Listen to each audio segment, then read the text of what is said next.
विधानसभा चुनाव की सरगर्मियां तेज हो चली हैं और अब नेताओं ने चुनावी रण में जीत की हुंकार भरनी शुरू कर दी।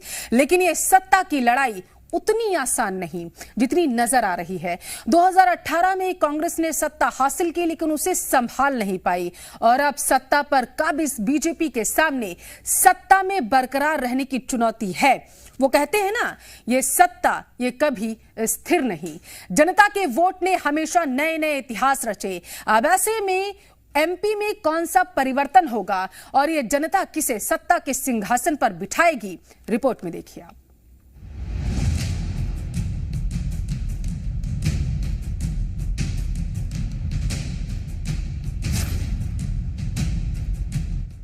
एमपी में चुनावी शंखनाद हो चुका है। तारीखों के ऐलान के साथ ही राजनीति के दिग्गज अब चुनावी रण में पूरी तरह तैयार हैं। इधर चुनाव आयोग ने प्रेस कॉन्फ्रेंस की ही थी कि उधर दावे भी शुरू हो गए, वो भी ऐसे मानो आज तारीखों का ऐलान नहीं बल्कि नतीजे का दिन हो। और मैं सबसे अपील भी करता हूं कि हम सब मिलकर के इस चुनाव को ऐतिहासिक चुनाव बनाएं। ज्यादा से ज्यादा मतदान, ये लोकतंत्र का पर्व है और अच्छे लोग चुन करके आए। ये भारतीय जनता पार्टी के नाते से भी हमें प्रयास करते हैं कि भारतीय जनता पार्टी गरीब कल्याण के साथ अगर हमने किया है तो जन आशीर्वाद में जनता ने अपार समर्थन दिया है। तो इसी आधार पर जनता जनार्दन पुनः भारतीय जनता पार्टी को अवसर और आशीर्वाद देगी। बीजेपी कॉन्फिडेंट नहीं है, मध्य प्रदेश की जनता कॉन्फिडेंट है। इस बार हम इनको ऐसी पटकनी देंगे बीजेपी को, शिवराज जी को, कि ये जोड़ तोड़ करके भी नहीं बना पाए, खरीद नहीं पाए। ये लहर है मध्य प्रदेश में इस समय कांग्रेस की, हर वर्ग परेशान है। जितनी आसानी से ये दावे हो रहे हैं, क्या वाकई एमपी का चुनावी रण दिग्गजों के लिए उतना आसान होगा? ये सवाल इसलिए क्योंकि जो बीजेपी आज जीत का हुंकार भर रही है, उसे पहले 2018 के नतीजे भी देख लेने चाहिए। इसी तरह कांग्रेस आज उत्साह से लबरेज है, उसे अपनी खोई हुई सरकार को भी याद करना चाहिए। एक तरफ तारीखों का ऐलान हुआ तो दूसरी ओर बीजेपी ने एक और लिस्ट जारी कर सियासी हलचल तेज कर दी। इस लिस्ट में बीजेपी के कई दिग्गजों का नाम है, तो वहीं सीएम शिवराज के चुनाव लड़ने पर सस्पेंस से भी पर्दा उठ गया और वो बुधनी से चुनाव लड़ेंगे। मध्य प्रदेश की सियासत अब चरम पर है। दिग्गज चुनावी मैदान में ताल ठोक रहे हैं, तो इन सब के बीच कई चुनौतियां भी इनके सामने हैं, जिनमें पार पाना आसान नहीं। देखना होगा कि आखिर चुनौती रूपी अग्नि परीक्षा से दिग्गज कैसे पार पाते हैं और आखिर जनता किसका राज तिलक करती है। ब्यूरो रिपोर्ट, जी मीडिया। तो चलिए सबसे पहले आपको एमपी विधानसभा में मौजूद सीटों के बारे में विस्तार से बताते हैं कि किस पार्टी के पास कितनी सीटें मौजूद हैं। विधानसभा में कौन कितनी मजबूती के साथ बैठा है वो भी आपको दिखाते हैं। प्रदेश की सत्ता में काबिज बीजेपी के पास मौजूदा वक्त में 127 सीटें हैं। वही बात अगर मुख्य विपक्षी पार्टी कांग्रेस की करें तो कांग्रेस के पास 97 सीटें हैं। वही बीएसपी के पास 2, सपा के पास 1 और अन्य पार्टियों के पास 4 सीटें हैं। तो ये थी सीटों की बात। अब करते हैं असल मुद्दों की बात। मध्य प्रदेश चुनाव में सभी पार्टियां अपनी पूरी ताकत झोंक रही है, लेकिन सत्ता की राह कभी आसान नहीं होती।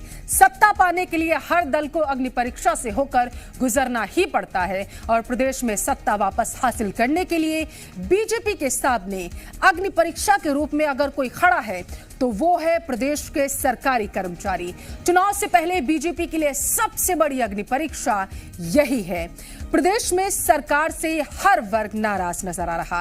एक तरफ पटवारियों की हड़ताल तो दूसरी ओर अतिथि विद्वान भी सरकार से नाराज नजर आ रहे हैं। तो इस बीच नर्सिंग छात्र भी परीक्षा नहीं होने के चलते सरकार के खिलाफ प्रदर्शन कर रहे हैं। वहीं बिजली कर्मचारी भी अपनी मांगों को लेकर सरकार के खिलाफ आंदोलन का रास्ता अपना चुके हैं। जहां हर वर्ग बीजेपी से खासा नाराज है, तो वहीं दूसरी ओर पार्टी के सामने कई और भी बड़ी चुनौतियां हैं और बीजेपी को इन चुनौती रूपी अग्नि परीक्षा को पार करके ही अब आगे बढ़ना होगा। आदिवासियों का वोट बैंक, प्रदेश में बढ़े आदिवासियों पर अत्याचार के मामलों के बाद क्या आदिवासी वोट बैंक देना बीजेपी का साथ वो देंगे या सीधी पेशाब कांड से बीजेपी का खेल बिगड़ जाएगा? वहीं प्रदेश में बढ़ते महिला अत्याचार का कैसे बीजेपी जवाब दे पाएगी? कहीं महिला अपराध बीजेपी की राह में रोड़ा ना बन जाए। सत्ता विरोधी लहर में कांग्रेस की तमाम चुनावी गारंटी का आखिर क्या बीजेपी के पास काट है? क्योंकि चुनावी गारंटियां भी बीजेपी को नुकसान पहुंचा सकती हैं।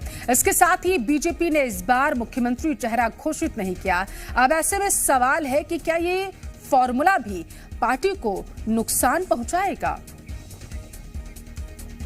तो ये हुई चुनौतियों की बात। दोनों पार्टियों के लिए कौन सी चुनौतियां कितनी बड़ी होती हैं ये तो वक्त ही बताएगा, लेकिन राजनीतिक दलों के लिए असली अग्नि परीक्षा है जनता के वो मुद्दे जिस पर जनता उनको वोट करेगी, और ये होगी राजनीतिक दलों की असली अग्नि परीक्षा। जनता के लिए सबसे बड़ा मुद्दा है महंगाई। महंगाई से कैसे जनता को राहत मिलती है, यह सवाल हर दल के लिए अहम है। प्रदेश में इस बार फर्स्ट टाइम वोटर्स की संख्या में बढ़ोतरी हुई है और युवा रोजगार पर वोट देता है, तो बेरोजगार दूसरा बड़ा मुद्दा जो है वो बन जाता है।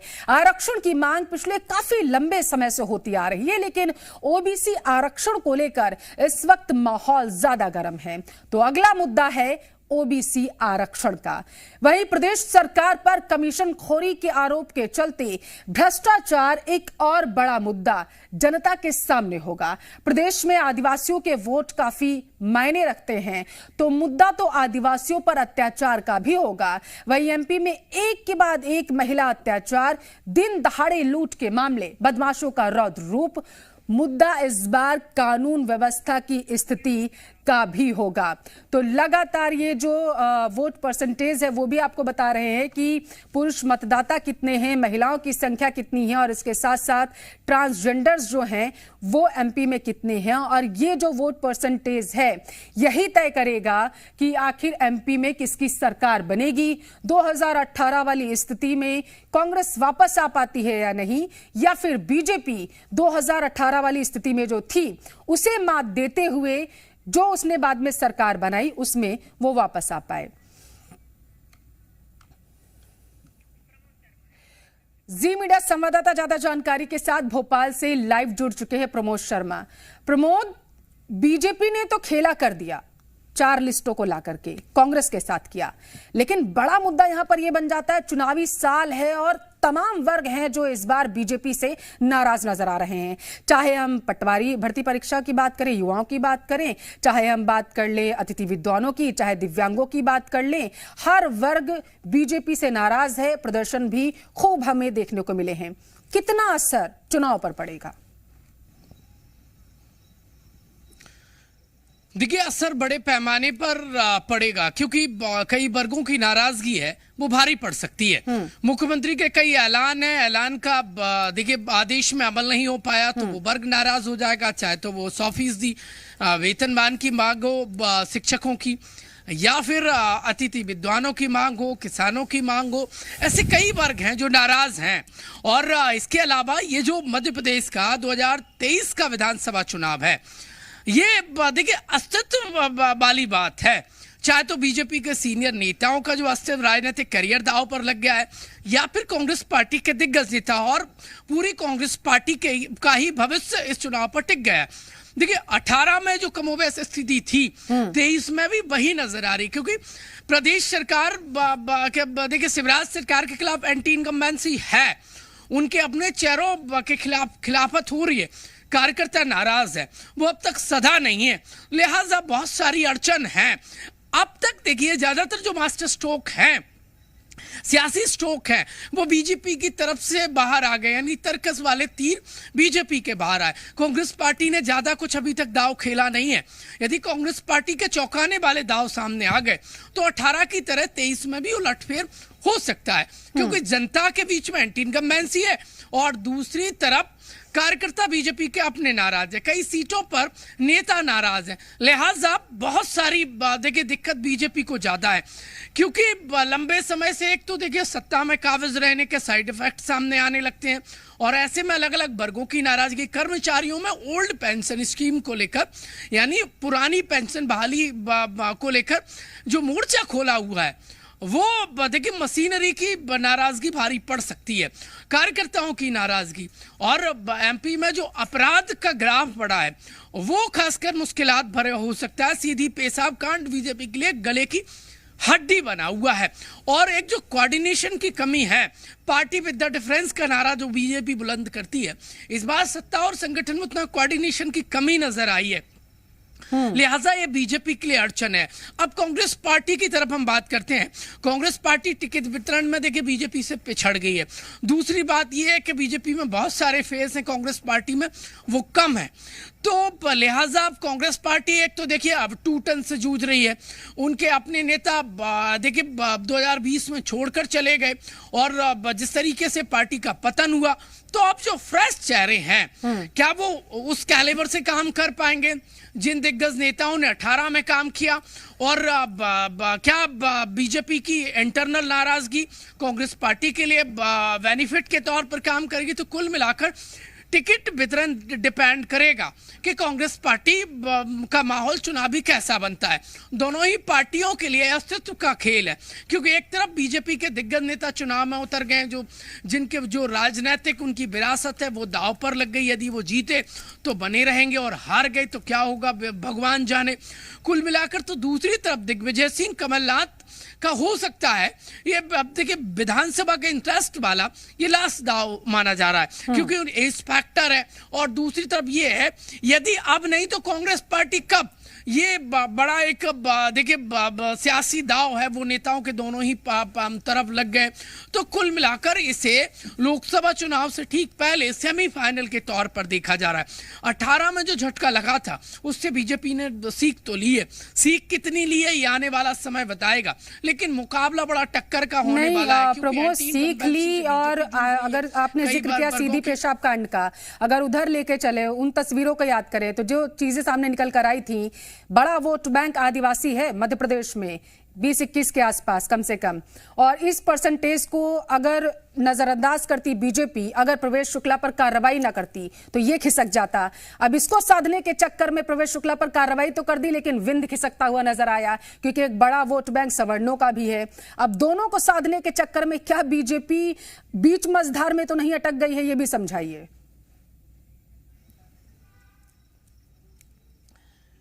देखिए आपको याद होगा 18 में माई के लाल बाला आरक्षण को लेकर एक बयान दिया, भारी पड़ गया, और जिस तरीके से एक मूवमेंट बना ग्वालियर चंबल में, उसने देखिए सीएम शिवराज की सत्ता छीन ली।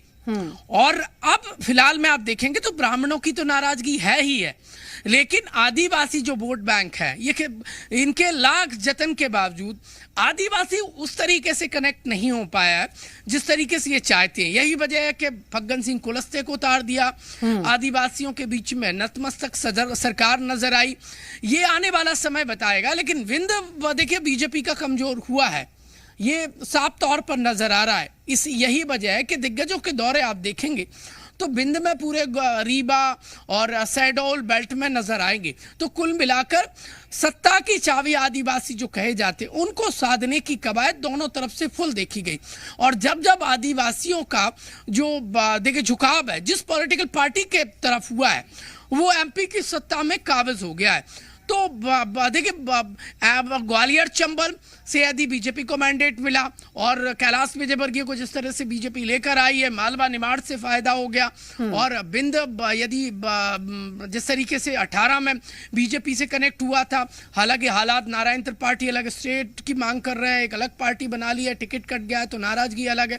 तो अलग अलग जो फैक्टर हैं वो बीजेपी के लिए अड़चन तो बन रहे हैं, लेकिन अब इन सब के बीच में साधा कैसे जा सकता है, क्योंकि आप देखेंगे तो टिकट वितरण में ब्राह्मणों को यदि नारायण त्रिपाठी को हटा लें आप तो बाकी ब्राह्मणों को प्रोजेक्ट किया है बीजेपी ने, तो ये एक एक मैसेज देने की कोशिश की है कि ब्राह्मणों का सम्मान है बीजेपी में, क्योंकि प्रदेश अध्यक्ष हों, मिनिस्टर जो चाहे तो गोपाल भार्गव हों, इसके अलावा जबलपुर जहां आप देखेंगे तो ब्राह्मणों को टिकट तवज्जो दी है, लेकिन बाकी और जो कास्ट है सबको साधते हुए बीजेपी आगे बढ़ती नजर आ रही है। तो क्या 18 के जो साइड इफेक्ट हैं क्या वो इस बार भी बीजेपी को सताएंगे, या फिर जो ग्राउंड जो रिपोर्ट्स आ रही हैं और जो नाराजगी कार्यकर्ताओं की वो भारी पड़ जाए, क्योंकि वोट बटोरने का काम तो कार्यकर्ता करता है और कार्यकर्ताओं का जो उत्साह लोअर लेवल पे आ जाता है तो फिर वोट कौन बूथ तक लेकर जाएगा। और दूसरी तरफ कांग्रेस पार्टी का टिकट वितरण डिपेंड करेगा कि उनकी राय की जो अड़चनें हैं सत्ता पाने की वो कितनी दूर हो पाती हैं, या फिर हमेशा गुटबाजी और अंतरकलह और अपनों की छूटन से कांग्रेस पार्टी जो जूझती आई है क्या उससे पार पा पाएगी। 18 में जो दिग्गज हार गई थी, हारने के बावजूद सरकार कांग्रेस पार्टी की बन गई थी, क्या इस बार दिग्गज यदि कांग्रेस पार्टी के जीते तो क्या उनकी सत्ता का रास्ता साफ हो पाएगा। ये तमाम अलग अलग कयासबाजी इस वक्त लगाए जा सकते हैं, लेकिन चुनाव आयोग ने जो तारीख तय की है 17 नवंबर, वो जनता मोहर लगाकर तय करेगी कि 17 का जो सताने का, जनता के सताने का दर्द है उसका देखिए नतीजा 3 दिसंबर को आएगा। और 3 दिसंबर का सूरज मध्य प्रदेश में किसका चढ़ेगा, एमपी का अगला किंग कौन होगा, जो है वो बरकरार रहेगा या जो 18 में आया था वो वापसी करेगा, ये तमाम जो अलग अलग कयास है वो इस वक्त हाई नजर आ रहे हैं और सबके अपने अपने प्रेडिक्शन है और प्रेडिक्शन भी फेल होते नजर आए, क्योंकि राजनीति में कहा जाता है कब क्या कैसे और क्या हो जाए कुछ कहा नहीं जा सकता। कयास हैं तो लगाते रहिए, जितने मुंह उतनी बातें हैं। खैर आने वाला समय बताएगा कि जनता देखिए जनार्दन है और वो इस बार एमपी का किंग किसको बनाती है, ये 3 दिसंबर को तय हो जाएगा कि एमपी का अगला किंग कौन होगा। बिल्कुल प्रमोद, जो है वही रहेगा या फिर 2018 वाली स्थिति में जनता जो है वो लेके चली जाएगी राजनीतिक पार्टियों को। बहुत शुक्रिया आपका तमाम जानकारी साझा करने के लिए प्रमोद।